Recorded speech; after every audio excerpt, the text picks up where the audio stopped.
Good evening everyone, this is Madhuri Pratap Singh Bhadoria from SBL Senior Secondary School. Today we are going to conduct our lecture. Actually, last lecture we have discussed the factors which were affecting the rate of reaction. And today we will conduct the last point, the temperature. तो temperature actually temperature की अगर हम बात करें तो temperature आपका एक ऐसा फैक्टर है जो आपके रेट ऑफ रिएक्शन को अफेक्ट करता है। उसी पे अगर हम बात करें, मैंने आपको बताया था अरेनियस ने एक इक्वेशन दिया था उस फैक्टर को बताने के लिए कि ये फैक्टर है जिसकी वजह से आपका रेट ऑफ रिएक्शन अफेक्ट करता है। तो अरेनियस का एक इक्वेशन है, उसे हम पढ़ेंगे, उसे डिराइव करेंगे और टेम्परेचर को देखेंगे कैसे अफेक्ट करता है आपके रेट ऑफ रिएक्शन को। एक्चुअली मैं कुछ स्टेज से आपकी लेक्चर ले नहीं पा रहा हूँ, मेरी तबीयत थोड़ी सही नहीं थी। I was went to Agra for my suspension. That's why I'm not here. I'm not over here. So today we will conduct our lecture. Let's begin. तो अरेनियस इक्वेशन की अगर हम बात करें, अरेनियस इक्वेशन वेरी इंपॉर्टेंट, बहुत easy है। Arrhenius equation कुछ भी नहीं बेटा। अरेनियस इक्वेशन क्या था? K is equal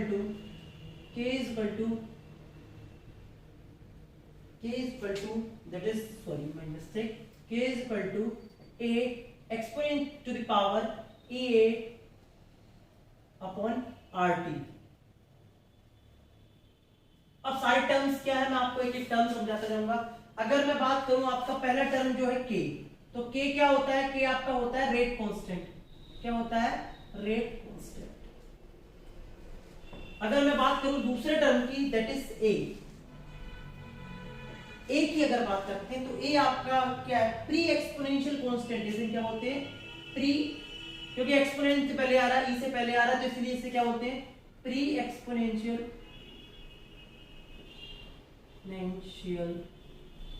constant. और इसका दूसरा नाम बेटा क्या है? और अरेनियस इक्वेशन, अरेनियस कांस्टेंट। क्या नाम है? इन दो नाम से आपको ज्यादातर ये मिलेगा, अरेनियस कांस्टेंट। अगर हम इसका तीसरा नाम की बात करें तो तीसरा नाम भी इसका है, वो इतना नहीं यूज में होता है, बट बुक्स में आपको ज्यादातर ये दो नाम दिखेंगे, pre exponential constant and Arrhenius constant. तीसरा इसका जो नाम है वो है फ्रीक्वेंसी कांस्टेंट। अगर मैं बात करूं ई की, आपको पता है ई क्या है? आपका एक्सपोनेंट है। एक्सपोनेंट क्या? अगर मैं बात करूं ई की, ये आपकी एक्टिवेशन एनर्जी है, एक्टिवेशन एनर्जी।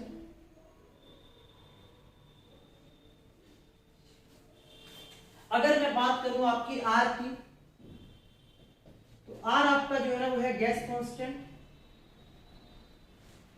Gas constant. अगर मैं आर की बात करता हूं तो आर आपका गैस कांस्टेंट है बेटा, जिसकी वैल्यू होती है आपको पता है क्या लेनी है? 8.314 जूल पर मोल केल्विन। मोल क्या? ये इसकी वैल्यू क्या होती है? आप देख सकते हैं गैस कांस्टेंट की 8.314 जूल, क्योंकि बेटा एनर्जी के टर्म में आपको दिया गया। अगर मैं बात करूं एक्टिवेशन एनर्जी के टर्म में आपको दिया गया, तो इसीलिए हम लोग क्या करते हैं? एनर्जी की वजह से जूल में लिखते हैं। आपको इक्वेशन किसके टर्म में दिया गया? एनर्जी के टर्म में दिया गया है। आपकी एक्टिवेशन एनर्जी है, तो इसीलिए एनर्जी की जो यूनिट होती है वो जूल होती है, तो इसीलिए हम इसे लेते हैं। अब आपको मैंने बता दिया। और T क्या है? टेम्परेचर आपका, टेम्परेचर। ये किसमें? Temperature in kelvin. तो ये टर्म है, इस इक्वेशन को हमें डिराइव करना है। इस इक्वेशन को कैसे डिराइव करेंगे मैं आपको स्टेप बाय स्टेप सिखाता जाता हूँ। बहुत इजी इक्वेशन है, आप इजीली से सिखा कर लेंगे। तो मैं क्या करूंगा, मैं यहाँ पे इसे डिराइव की इसकी प्रोसेस स्टार्ट करता हूँ। और यहाँ पर देखिए मैं क्या करूंगा, I will take log, taking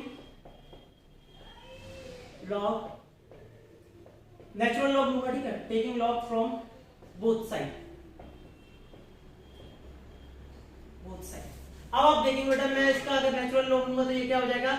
ln k is equal to ln a into e to the power ea by rt, a by rt, so ln a by rt। now you can see over here। अब आपको log की यहाँ पर मैं property use करूंगा। Log की property क्या होती है? लॉग की प्रॉपर्टी होती है, लॉग की प्रॉपर्टी देखिए अब हम लोगों ने क्या किया, हमने लॉग की यहाँ पर प्रॉपर्टी में आपको समझाता हूँ मैंने लॉग की कौन सी प्रॉपर्टी ली। एक्चुअली अगर आप लॉग ए इंटू लॉग बी, लॉग ए इंटू लॉग बी लेते हैं, लॉग ए आता है आप ऐसे लिखेंगे, लॉग ए इंटू बी लेते हैं, लॉग ए इंटू बी लेते हैं, तो उसे हम क्या लिख सकते हैं, उसे हम लिख सकते हैं लॉग ए प्लस लॉग बी भी लिख सकते हैं। देखिए मैंने क्या किया, मैंने ln a इंटू ए का, देखिए a इंटू ई का जब लॉग लिया तो मैंने इसे किस तरीके से लिया, ln a plus ln e minus e to the power minus E A upon R T. ये देखिए इस एक्सपोनेंट मैंने इस तरीके से लिख लिया, ई ए को इस तरीके से लिख लिया। अब मैं आपको दूसरी लॉग की प्रॉपर्टी दिखाता हूँ, इससे मैं किस तरीके से लिखूंगा। अब यहाँ पर मैं एक स्टेप को आगे बढ़ा रहा हूँ और आपको एक चीज दिखा रहा हूँ। अब मैं इसे ऐसे लिखता हूँ, ln k equal to ln a minus E A upon R T. अब कहीं ना कहीं आपको क्या दिख रहा है, आपका एक टर्म गायब हो गया है। क्या टर्म गायब हो गया वो मैं आपको दिखाता हूँ। अगर बेटा अगर आप कभी भी एक्सपोनेंट लेते तो एक प्रॉपर्टी होती है, दैट इज अगर log base x, log base x to the power a, तो उसका जो आंसर आता है वो कितना आता है, a आता है। देखिए यहाँ पर ln e to the power क्या है, ये है, तो अब क्या आएगा, आंसर क्या आएगा, a, मतलब एक्सपोनेंट ही आंसर आएगा। कितना आ गया ln। अब बेटा हम इसे किस में कन्वर्ट कर लेंगे, log बेस 10 में कन्वर्ट कर लेंगे। log बेस 10 में अगर कन्वर्ट करेंगे तो आपको पता है 2.30 log base 10 is equal to क्या हो जाएगा, सेम चीज यहां पे भी हो जाएगी, ln का 2.303 log base 10 a minus E A R T, ये अपॉन, बहुत इंपॉर्टेंट बात है। अब क्या करेंगे, अब हम इसे खत्म कर देंगे, जो आपकी न्यूमेरिकल वैल्यू से मैं खत्म करूंगा। कैसे खत्म करूंगा, मैं डिवाइड कर दूंगा 2.30 से, तो मैं ऐसे खत्म करूंगा, तो बेटा डिवाइड कर दिया, तो डिवाइड करने के बाद जो आपको आंसर मिलेगा वो क्या मिलेगा, वो मिलेगा log base 10 k, that is log base 10 a minus ये अपॉन आर टी। ये देखिए इस तरीके से। और बेटा यहाँ पे नीचे क्या आ जाएगा, नीचे आपने जब डिवाइड किया था तो यहाँ पर आपका वैल्यू बनेगी, जो डिवाइड वैल्यू की थी वो वैल्यू आपकी डिवाइड वाली यहाँ पर आ जाएगी। इस तरीके से देखिए अब आपका एक्सपोनेंट आपको कहीं ना कहीं इजी फॉर्मेट में मिल गया, that is log base 10 k is equal to log base 10 a, log base 10 a minus a upon 2.303 RT। ये आपको यहाँ पर इक्वेशन मिल गया। ये इक्वेशन बहुत इंपॉर्टेंट है, यही आपको बुक्स में मिलेगा। ये डेराइव इक्वेशन हम लोगों ने निकाल ली। किसकी डेराइव इक्वेशन निकाल ली, हमने अरेनियस की डेराइव इक्वेशन निकाल ली। तो क्या आई, अगर आप चाहें तो इस तरीके से लिख सकते हैं ln k = ln a minus a upon RT, या फिर आप इसे log बेस 10 के टर्म में भी लिख सकते हैं। तो log बेस 10 के टर्म में अगर आप लिखेंगे तो आपको इस तरीके से लिखना पड़ेगा, क्योंकि आपने जो न्यूमेरिकल वैल्यू ली थी मैंने क्या किया, दोनों साइड से डिवाइड कर दिया, both side equation divide by the same value. किससे डिवाइड कर दिया, इससे डिवाइड कर दिया, तो ये कट जाएंगे तो इसके नीचे, ठीक है। इसी तरीके से आप आंसर देख सकते हैं और आप यहाँ पे इक्वेशन को नोट कर सकते हैं।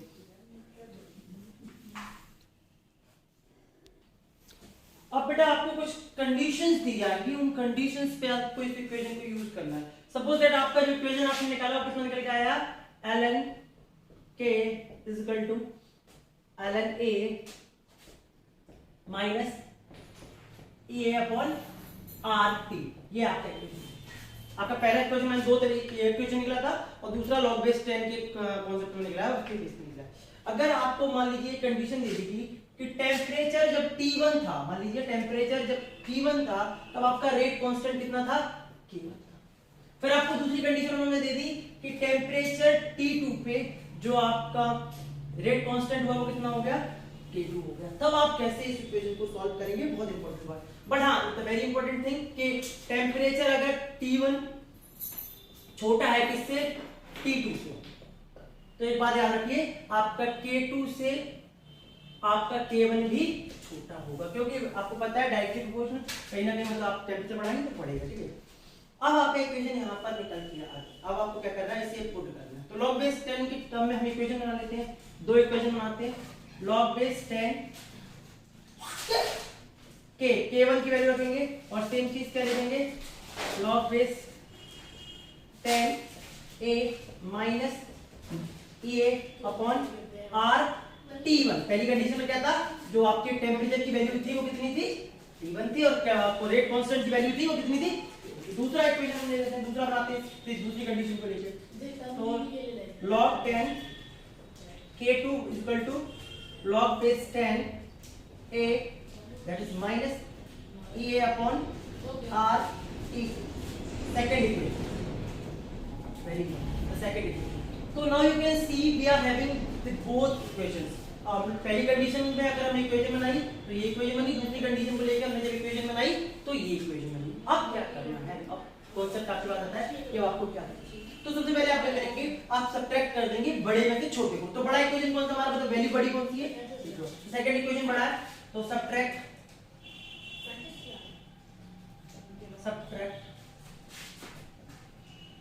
इक्वेशन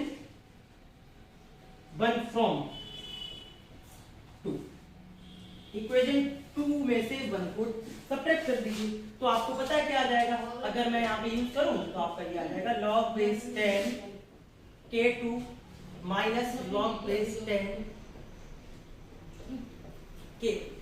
अब यहाँ पर बेटा देखिए, यहाँ पर पढ़ाई, यहाँ पर आपको क्या लिखना है, यहाँ पर आप देखिए। अब ये देखिए, ये तो इससे कैंसिल हो जाएंगे, आप सब्ट्रैक्ट करेंगे तो इक्वेशन कैंसिल हो जाएगी। अब बराबर क्या आएगा, अब आपके लिए बराबर आएगा सेकंड वाले में से माइनस बाहर निकाल लीजिए, minus A upon R T2 minus of A upon R T।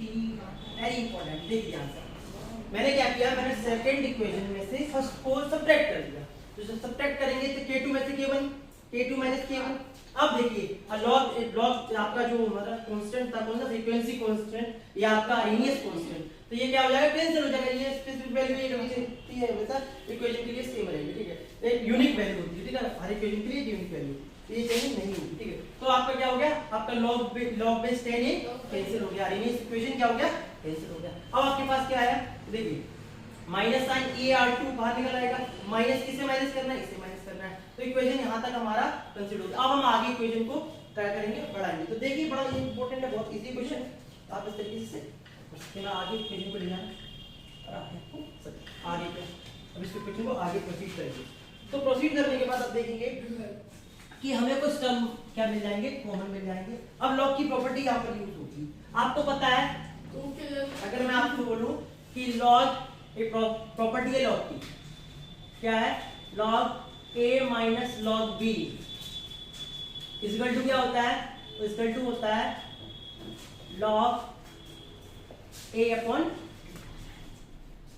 तो मैं इसे लॉग बेस 10 को ln लिख सकता हूँ, बिल्कुल लिख सकता हूँ। तो मैं क्या लिखूंगा, ln K2 अपॉन, सिंपल सी बात, देखिए a माइनस b, तो ln लॉग बेस 10 को हम क्या लिखते हैं, ln। तो अब देखिए क्या आ गया, K2। अब यहाँ पर आपको क्या लिखना है, अब यहाँ पर आपको, अब मैं क्या करूंगा, यहाँ पर टर्म कॉमन क्या है, यहाँ पे E अपॉन R कॉमन है, देखिए E यहाँ पर भी है, यहाँ पर भी है, R यहाँ पर भी, यहाँ पर भी। तो मतलब आपके जो टर्म्स है वो यहाँ पर। तो मैंने क्या किया, E अपॉन R को बाहर निकाल दिया, अंदर क्या, अंदर देखिए। अब आपका T, अब अपने तो यहाँ पे क्या होगा, जो आपका पॉजिटिव टर्म होगा 1 अपॉन T1 माइनस पॉजिटिव कौन है, पॉजिटिव था, प्लस प्लस माइनस हो जाएगा। मैं स्टेप को बढ़ा दूं तो यहाँ पे मैं एक स्टेप ऐसे लिख सकता हूँ, ln K2 बाई K1, ठीक है, इक्वल टू यहाँ पर क्या लिखता हूँ, minus A upon R K2 plus A upon R T1। इस स्टेप को मैं इस तरीके से बढ़ाता हूँ। अब अंदर क्या बचा आपके पास, 1 अपॉन R T1, क्या बचा, 1 अपॉन, ये इक्वेशन आपका यहाँ तक। अब इस इक्वेशन देखिए, बड़ा ध्यान समझिए बेटा, देखिए मैंने क्या किया, मैंने लॉग की प्रॉपर्टी लगाई, लॉग a माइनस b, मैंने ln K2 अपॉन K1 ले लिया, इक्वल टू यहाँ पर e minus e upon RT2, ये माइनस माइनस प्लस हो जाएगा, तो क्या हो जाएगा, e अपॉन RT1 हो जाएगा। अब मैंने क्या किया, e अपॉन R को बाहर निकाल लिया, तो पॉजिटिव वाला अंदर है, पॉजिटिव वाला है, नेगेटिव का कौन था, T2, नेगेटिव का था, तो T2 नेगेटिव का आ गया, ऐसा T2 हमारा नेगेटिव का आ गया। इससे चाहे तो आप ऐसे लिखते हैं 1/T2 माइनस का, जो माइनस का इधर लिख दीजिए, तो बात तो वही होगी इस तरीके से। अब हम क्या करेंगे, अब हम इसका इक्वेशन ले लेंगे, सॉरी एलसीएम लेंगे, और एलसीएम लेके आपके पास वैल्यूज क्या आएंगी। एनसीईआरटी आपको एलसीएम लेके ही दिखाती है, एनसीईआरटी किस तरीके से दिखाएगी, मैं आपको लिख के दिखाता हूँ। एलसीएम अगर आप लेंगे तो T1 T2 एलसीएम आ जाएगा, T1 T2 और T2 माइनस T1। ये एनसीईआरटी आपको इस तरीके से इक्वेशन दिखाती है, बहुत इंपॉर्टेंट है, नोट कर लीजिए यहाँ पर। अब आप एलएन को क्या कर सकते हैं, एलएन को दोबारा से आप चाहे तो इस तरीके से कर सकते हैं। तो यहाँ पर आपका इक्वेशन क्या आ जाएगा, वैल्यू 2.30 कोई आ जाएगी सेम, वो तो रहेगी एलएन